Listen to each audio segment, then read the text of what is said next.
গভীর ঘন জঙ্গলে বাস করত বাঘ, শিয়াল, হাতি, বানর আর আরও অনেক প্রাণী। তাদের মধ্যে বাঘ ছিল সবচেয়ে দুষ্টু। সে সবাইকে ভয় দেখিয়ে খাবার আদায় করত। এই জঙ্গলটা কি একেবারে শূন্য হয়ে গেল? এই কুকুর, এখনই একটা শিকার জোগাড় করে আনো, না পারলে তোকে খেয়েই পেট ভরাবো। আচ্ছা বাঘ মামা, যাচ্ছি। চেষ্টা করব তোমার জন্য কিছু নিয়ে আসতে।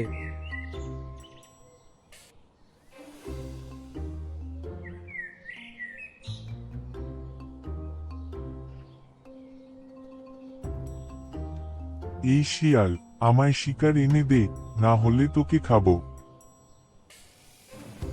এই বাঘটাকে তো কেউই ভালোবাসে না, কিন্তু এখন ওর রাগ সামলানো দরকার।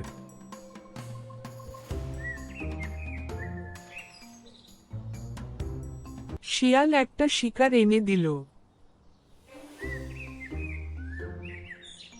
এই নাও তোমার শিকার, আর সবাইকে বলে দাও প্রতিদিন যেন একটা করে শিকার পাঠায়।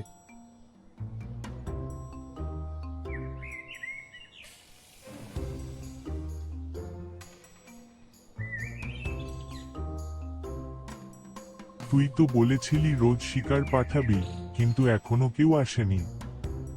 বাঘ মামা, তোমার জন্য একটা বড় শিকারের খোঁজ পেয়েছি। এক গ্রামের গরু, যাকে মাঠে ঘাস খাওয়ানো হচ্ছে। আমি তো আনতে পারবো না, তুমি চলো আমার সঙ্গে।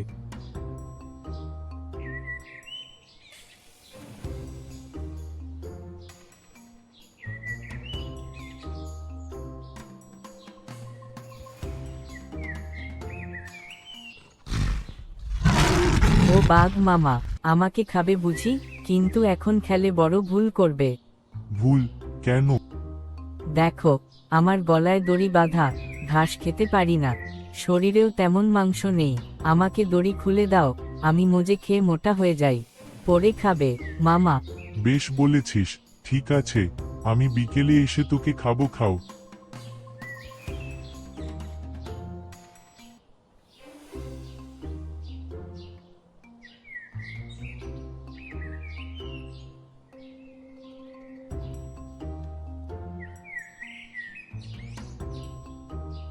আজও পুরো মাঠের ঘাস খেতে পারিনি। কাল আবার দড়ি কেটে দিও, তখন আমাকে খেতে পারবে, শরীরেও অনেক মাংস হবে।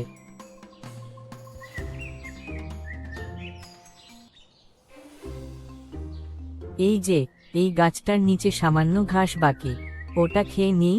কি করলি? আমায় ফাঁকি দিলি? তোমার মতো দুষ্ট বাঘ কখনো শান্তিতে থাকতে পারে না। আমার মালিক আসছে, এখন তুমি এখানেই থাকো।